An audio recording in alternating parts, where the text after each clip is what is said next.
Las virtudes de San Pablo de la Cruz. Humildad pasionista. La humildad no es la santidad, pero sí base y fundamento de la misma. Para levantar el edificio de una santidad verdadera y sólida, es preciso asentar bien las bases de una profunda y sincera humildad, ha escrito el padre Arintero. Esto lo sabía muy bien San Pablo de la Cruz, lo sabía y lo practicaba. De ahí que en su recia espiritualidad campee la humildad como una de sus virtudes características más salientes. El amor a Cristo doloroso y la humildad vienen a ser como el binomio de la personalidad sobrenatural de San Pablo de la Cruz.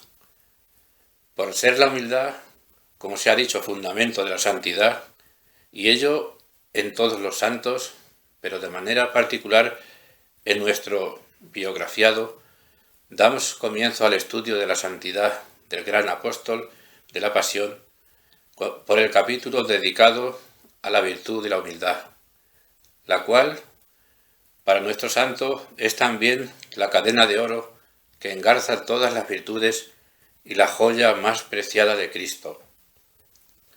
Pensar bajamente de sí mismo, conocer su nada en cuanto al ser y al obrar, reconocer su absoluta y total dependencia de Dios y vivir en un estado de bajeza ante la grandeza y omnipotencia infinitas del Creador, constituyen el fundamento de la humildad de San Pablo de la Cruz.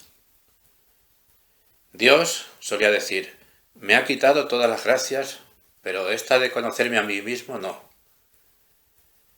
Llámase costal de gusanos y podredumbre, miserable tizón del infierno, el hombre de la nada y el siervo inútil, para toda obra buena, y todas las obras que realiza y todas las empresas que lleva a cabo por la gloria de Dios y el bien de las almas, y todas las maravillosas conversiones que alcanza en sus predicaciones, atribúyelas a la gracia y al poder de Dios. Siendo fundador del Instituto de la Pasión, no consiente le llamen con dicho título, pues el fundador del instituto, según él, es Jesucristo. Pablo de la Cruz, a su entender, es un estorbo en la congregación, un siervo inútil y un leño seco que solo sirve para arder en el fuego. Cierto día deambulaba con sus religiosos por un campo agreste y solitario. A la vera de un camino encuentra un árbol retorcido y seco. Señalándolo con el dedo exclama: «Ved lo que yo soy, un árbol seco y torcido, bueno solamente para el fuego». Cuando escribe a sus almas dirigidas, llámase con alta frecuencia tronco podrido, caña frágil y junco que crece en los pantanos y muere donde nace. Otras veces compárase graciosamente al asno. Termina la carta dándole los buenos días, escribe a Inés Graci, pues ya es hora de dar la cebada a este pobre asnillo. Habiendo conservado durante toda su vida la inocencia bautismal y no habiendo ofendido a Dios desde la edad de los 19 años, con falta venial plenamente deliberada, juzgase sin embargo el más grande pecador de la tierra y un monstruo de ingratitud y perversión que solo tiene el mal olor de sus vicios. Me parece ser peor que un demonio, una inmunda cloaca, como en realidad soy. Cuando ruegue por los pobres pecadores, escribe a una de sus dirigidas, póngame en primer lugar como a su capitán general. Que tales expresiones en boca o en la pluma del santo no son vanas fórmulas carentes de sentido, sino frases que responden a los sentimientos más íntimos de su corazón. Lo demuestran las abundantes lágrimas con que suele acompañar sus sentidas y sinceras palabras. Un día Pablo de la Cruz, con su crucifijo de misionero, está a punto de entrar en una ciudad. De pronto rompe a llorar amargamente. El compañero sorprendido pregúntale: «¿Por qué llora, padre?» ¿Y cómo no he de llorar, considerando que entra en esta ciudad tan gran pecador, que tantas veces ha merecido ser ahorcado por sus grandes iniquidades y pecados? Temo que esta ciudad se hunda apenas ponga en ella mis pies. El vicio de la soberbia y vanagloria jamás empaña su alma, ni le da pie para poder acusarse del más leve defecto tocante a esta materia. No comprendo cómo puede haber quien se sobrepesca, pues todo lo bueno que hay en nosotros es de Dios. Si me soltara el más leve pensamiento de vanagloria, decía a sus hijos, me consideraría un réprobo condenado para siempre al infierno. Si a veces refiere algún hecho que pueda redundar en su alabanza, refiérelo con tan ingenuo candor que todos comprenden al punto que al hablar así es movido del Espíritu de Dios, ya que los sucesos referidos por él redundan siempre en la mayor gloria de Dios o de la congregación o en la mayor edificación espiritual de las almas. Pero aún en estos casos jamás emplea palabras que huelan en lo más mínimo a vanidad.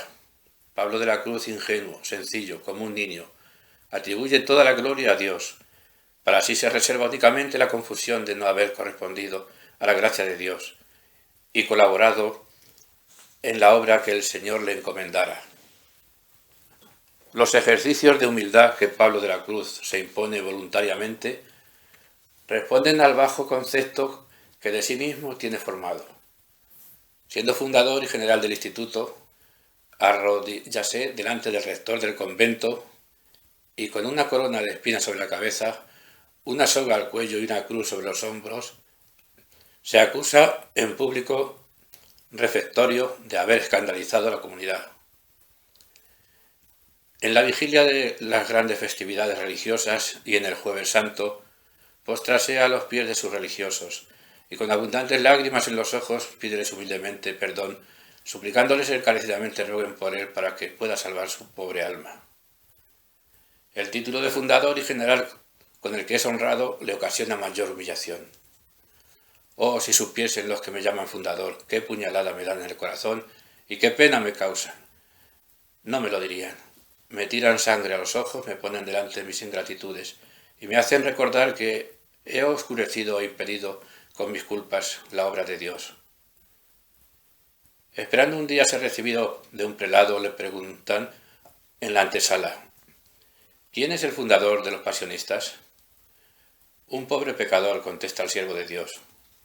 Admitido a la audiencia, el prelado le interroga, ¿dónde está el fundador del instituto? No muy lejos de vos, replica humildemente avergonzado Pablo de la Cruz. Hablando otro día con un hermano coadjutor, dícele, hoy es la fiesta de San Ignacio. Yo me he encomendado a él, pues es mi amigo. Ciertamente debe serlo, pues también él es fundador. Callad, atajó Pablo de la Cruz. San Ignacio es un gran santo, yo soy peor que una bestia. Dechado de heroicas virtudes y ejemplar de regular observancia para todos sus religiosos, considérase indigno de llevar el santo hábito de la pasión y merecedor de ser expulsado del instituto. A sus ojos, él constituye piedra de escándalo para la congregación por él fundada, juzgándose como un cuervo que anida entre blanquísimas palomas. Renuncia formalmente al generalato, aunque la renuncia no es aceptada, porque quiere vivir oculto e ignorado en solitario convento, dedicado como simple novicio a las faenas más humildes de los hermanos coadjutores. Si me fuera dado elegir, cambiaría voluntariamente, y sabe Dios que no miento. Pocos santos fueron en vida tan alabados y honrados de las muchedumbres, de los príncipes, de los reyes y pontífices como Pablo de la Cruz, pero los honores que el gran apóstol recibe en el curso de su vida solo sirven para que campee y brille más su humildad. Cuando alguno, atraído por la fama de santidad de que goza Pablo de la Cruz, logra entrevistarse con el siervo de Dios, éste recurre a ingeniosas estratagemas para ocultar su virtud, adoptando un aire de hombre vulgar, rudo y sin letras, o bien llevando la conversación a temas intrascendentes y mostrando que sabe guisar los alimentos a gusto de los comensales. Él trata de ocultar la virtud y los dones naturales de que tan pródigamente ha sido favorecido y quiere ser tenido de todos por rudo e ignorante. Después de predicar elocuentemente y bello sermón a la comunidad, dice a uno de sus religiosos, así predican los ignorantes. Son largos en sus discursos y no aciertan a acabar nunca. Recibido y agasajado de los sumos pontífices Clemente XIII y Clemente XIV, que le veneran como un santo, y visitado en su propia celda por el pontífice Pío VI, no por ello se envanece. Tales muestras de veneración y de distinguido afecto confunden al siervo de Dios, el cual permanece avergonzado con la cabeza inclinada ante los vicarios de Cristo. Las muchedumbres, entusiasmadas por la elocuencia arrebatadora del santo, quieren tocarle y conservar como preciada reliquia algún trozo de su hábito o manto. Conseguido el piadoso e indiscreto hurto, al percatarse de ello el siervo de Dios, díceles burlonamente: me han cortado el hábito creyendo que era yo el padre abad, siendo así que soy el cocinero. Si me conocieran huirían de mí como de un apestado. Otras veces díceles: andad, andad, y a hacer calcetas para vuestras gallinas. Y cuando la muchedumbre se dispersa y él queda solo, rompe en amargo llanto. Pobre de mí, es necesario que me cierren bajo llave. El mundo se engaña, cree que soy lo que en realidad no soy. Un día al atardecer cruza la playa de Orbetello con un hermano coadjutor, un pescador que no le conoce, pero que ha oído hablar de él. Dícele: dichosos vosotros que vais al monte Argentaro, donde vive tan gran santo como es el padre Pablo.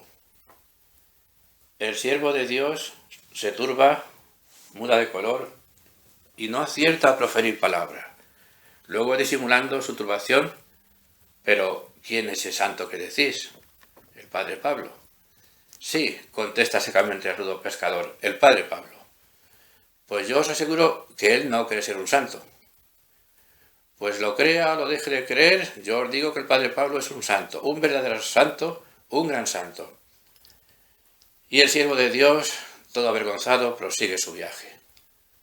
Otro día 2 prelados pasean con el humilde Pablo de la Cruz. Este, a pesar de sus protestas, se ve obligado a aceptar el puesto de honor. Pero está en su confusión al pasear en medio de los 2 prelados, que luego al referir el hecho dirá que jamás en su vida sufrió mayor vergüenza. En otra ocasión, Pablo de la Cruz conversa con varios personajes de distinción. Estos siéntense molestos por las numerosas moscas que revolotean en la estancia. Pablo, bromeando, dice a los conspicuos personajes: yo soy un gran pecador, pero si fuera un santo ahuyentaría con la señal de la cruz estas moscas para ustedes tan importunas. Yo conozco, prosigue el siervo de Dios, un hombre que con este signo, y traza en el aire la señal de la cruz, las ahuyentó todas de la habitación.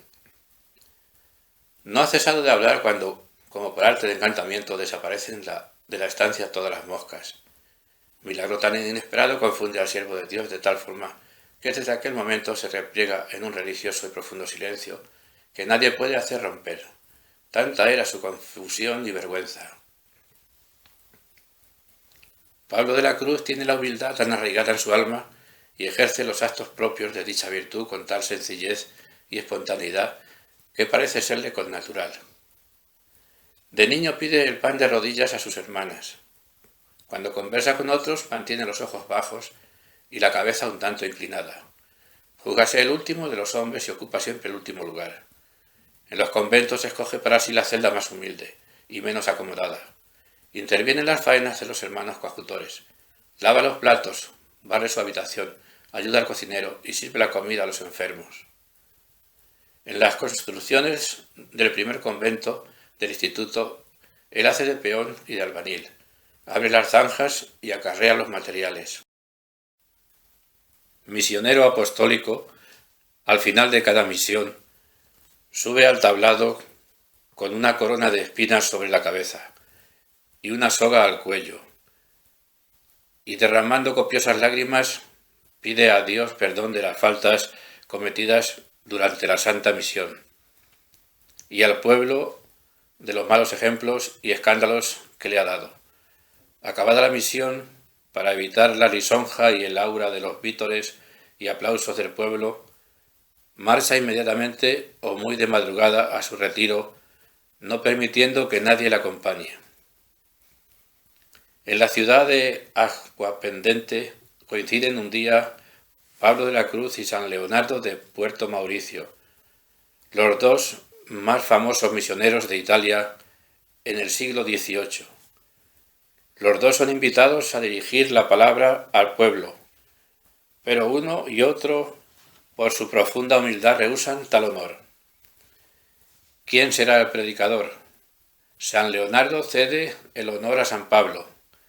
Este declina el ofrecimiento y suplica humilde pero insistentemente a Leonardo de Puerto Mauricio acepte la invitación. Ante las humildes e insistentes súplicas del fundador, San Leonardo sube al púlpito y predica uno de sus mejores sermones. Acabado el sermón, Pablo de la Cruz pide humildemente a San Leonardo de Puerto Mauricio algunos consejos para regirse en las santas misiones y obtener fruto en las almas. Si la humildad es la virtud característica de su vida, también lo es de su muerte. Pablo de la Cruz quiere asemejarse siempre y en todo a su divino modelo, que se humilló hasta la muerte y muerte de cruz. Por eso el gran apóstol de la Pasión quiere morir oculto y desconocido, y que no se conserve de él memoria alguna. Cuando sus religiosos le rogan escriba algo sobre los orígenes de la congregación, respóndeles secamente: lo haré si el Señor me lo inspira. Mas su humildad le inspira todo lo contrario. No solamente no escribe sus memorias o autobiografía, sino que procura y ordena les sean entregados todos los escritos y documentos en los que aparece su nombre, pues quiere con sus propias manos lanzarlos a las llamas para que no queden de ellos vestigio alguno. Tal mandato impuesto en virtud de santa obediencia es cumplido, pero sus hijos, apesadumbrados ante la imprevista e irreparable pérdida, logran sacar antes copia fiel de todos los documentos que hablan de su santo y padre fundador. Si yo pudiera y me fuera lícito, suele decir, borraría mi nombre de los breves pontificios, pues no quiero que de mí quede memoria alguna en la congregación. Tampoco quiere, por más que se los suplican sus hijos, posar ante el pintor para dejarse retratar. Y cuando el artista Tomás Conca consigue a través de las rendijas de la puerta dibujar las facciones del santo, al serle presentado el retrato exclama todo afligido: Dios mío, qué cara de réprobo tengo. No se asuste, padre Pablo, dice el pintor. Si le he pintado ha sido para ensayar un esbozo, pues he advertido en usted una frente muy pintoresca. Hallándose gravemente enfermo en la residencia del Santo Crucifijo, dice a su confesor: si yo muero, mi última disposición es esta: celebrarán mis funerales privadamente en la capilla del hospicio. Luego, ya oscurecido, 2 criados del hospital me llevarán a la iglesia de los santos Pedro y Marcelino, donde me enterrarán sin ninguna pompa, y cuando mi cuerpo se haya corrompido, meterán los huesos en un saco y sobre un jumento los llevarán al retiro de San Miguel Arcángel, al lado de mi hermano Juan Bautista.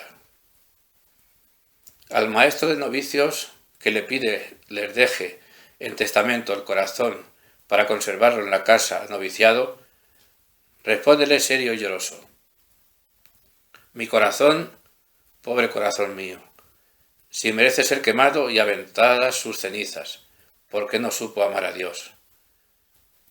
En el ocaso de su vida, visitando una vez Monte Argentaro, cuna de la congregación, dice a sus religiosos: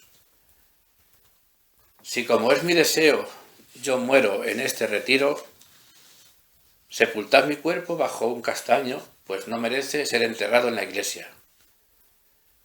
Pablo de la Cruz muere en la ciudad eterna, en una celda continua a la Basílica de los Santos Juan y Pablo, coronado de méritos, aureolado de gloria, aclamado por sus hijos como santo fundador, venerado por Pío VI como un gran siervo de Dios y admirado por las muchedumbres como uno de los más grandes taumaturgos de la Iglesia.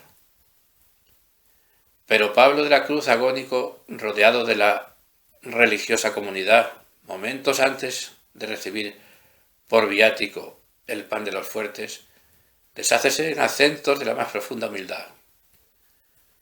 Pobre de mí, exclama sollozante, he aquí que al separarme de vosotros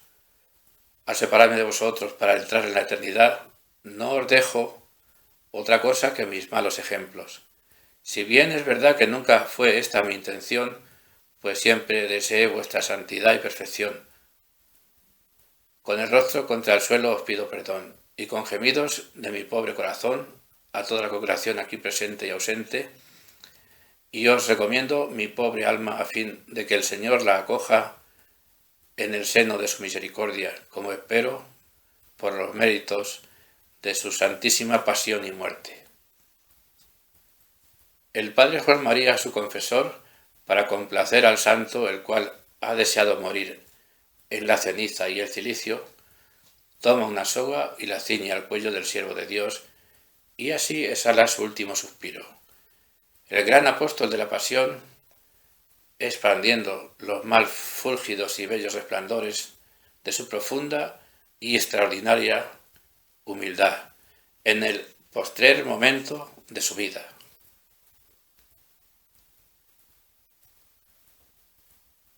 Las virtudes de San Pablo de la Cruz por el padre Juan de la Cruz, cofrade pasionista.